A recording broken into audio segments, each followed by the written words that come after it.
Hi, today is Monday, August 10th, 2026, and this is our news brief on tech and business. Meta releases open weight AI model as Zuckerberg pushes regulators to open sourced AI.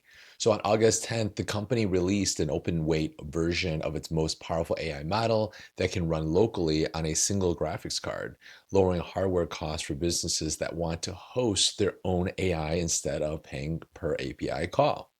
CEO Mark Zuckerberg called for fewer US barriers to open source AI development, framing technology as a competition issue where the business biggest risk, one entity having too much control, which is kind of ironic with Meta. But hey, it's a good thing that they're doing this. The model gives small businesses a free or low cost alternative to closed API services, but requires hardware investment and technical staff to deploy and maintain.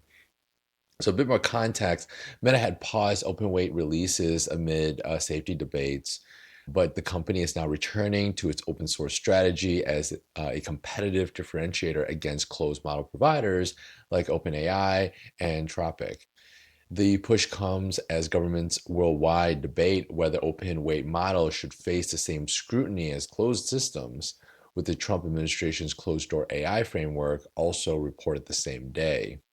Here's a bit more implication to that. Small businesses that want AI capabilities without reoccurring API costs now have another free or low cost option, but they must invest in hardware and technical staff to run models locally. Marketing and product teams should evaluate whether open weight models can handle their workloads before committing to expensive cloud AI contracts. Yeah, so personally, I still need to test this particular model. There's just so many coming out with, there's the Kimi K3, there's the DeepSeek V4 Flash. Now this model, just this is nonstop, right? But it's nice that there are more open source models out. We just need competition is a really good thing, and hopefully we don't get only one or two like vendor lock-ins or developers and get basically a monopoly in this. Framework notifies all customers of data breach via Metabase zero-day exploit. So Framework, the modular laptop maker, told its customers that hacker accessed their names, email addresses, phone numbers, physical addresses in a data breach, according to an August 7th report by TechCrunch. The breach originated from a maximum severity zero-day vulnerability in Metabase, the business intelligence software Framework used, which allowed unauthenticated attackers to gain administrator access and steal customer data from connected databases. And then a framework spokesperson Eric Schumer confirmed that the breach affected all customers, but said no payment or order information was accessed. The company has sold an estimated hundreds of thousands of devices. A bit more context, Metabase disclosed its own breach in its advisory, warning that vulnerability affects versions 1.58 and above with a CVSS score of 10, and urged self-hosted users to apply security patches immediately. The same Metabase flaw has likely affected other companies using the software, as the zero day was exploited in the wild before a fix was available. So here's some implications. Small businesses using third-party business intelligence like Metabase or analytics tools should audit which vendors have access to customer data and confirm those vendors have patched known vulnerabilities.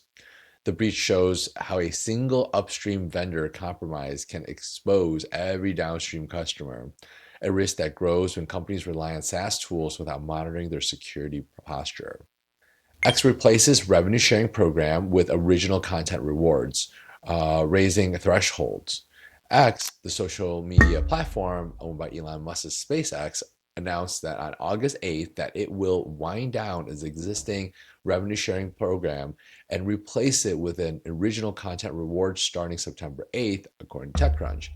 Creators will need at least 500 verified followers and 500,000 home timeline impressions from verified users in a 90-day period to qualify, with the program emphasizing original reporting, analysis, and self-created content over reposted material.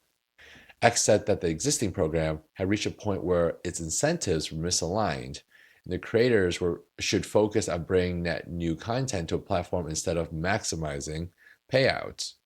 Context X has made repeated attempts to reform its revenue sharing program, including reducing payments to aggregate and clickbait accounts in April, but those changes drew backlash from popular accounts profiting from the old system.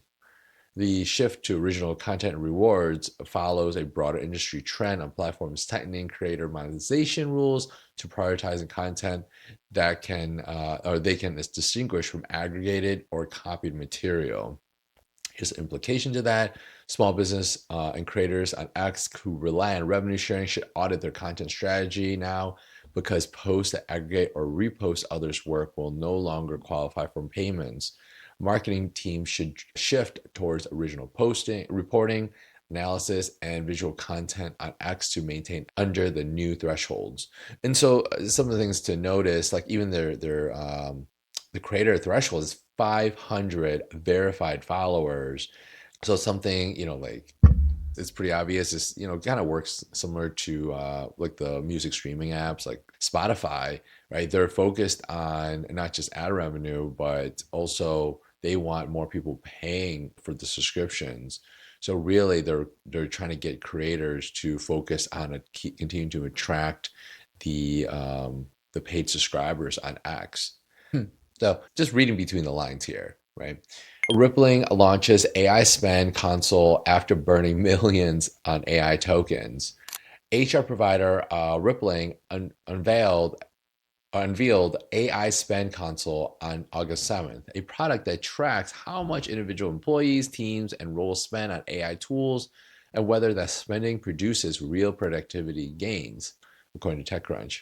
Rippling discovered it was on track to spend 40% of its R&D headcount budget on AI tokens, with spending growing month over month before building the tool to rein in the costs.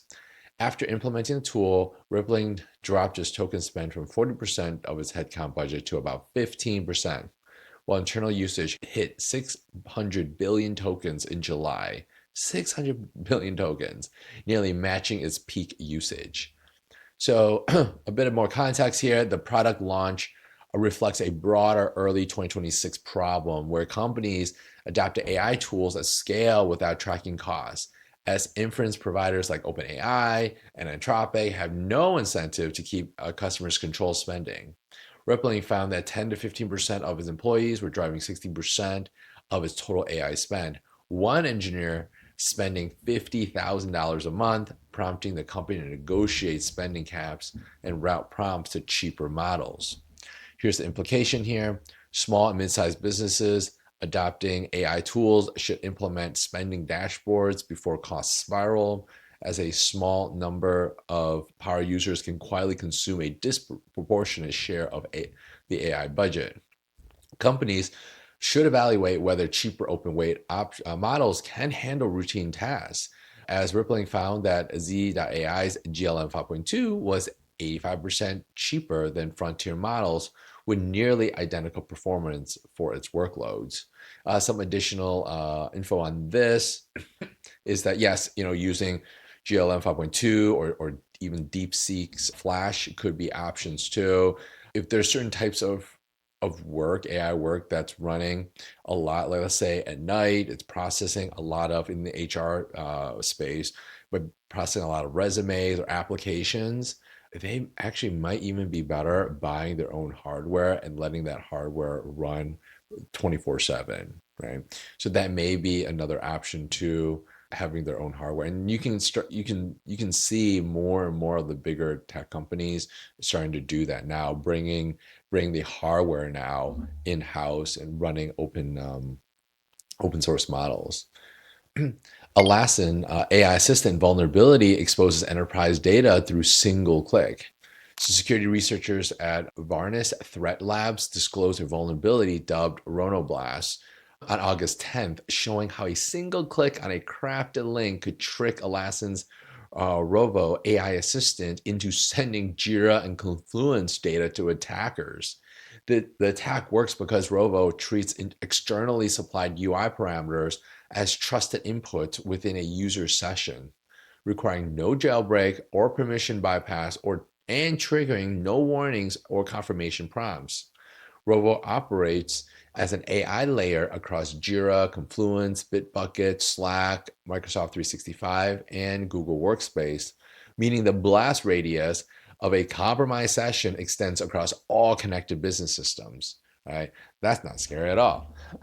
The vulnerability is similar to a January 2026 finding called reprompt in Copilot, where a crafted link turned a URL parameter into a pathway that executed inside a user's trusted AI session in Microsoft Copilot.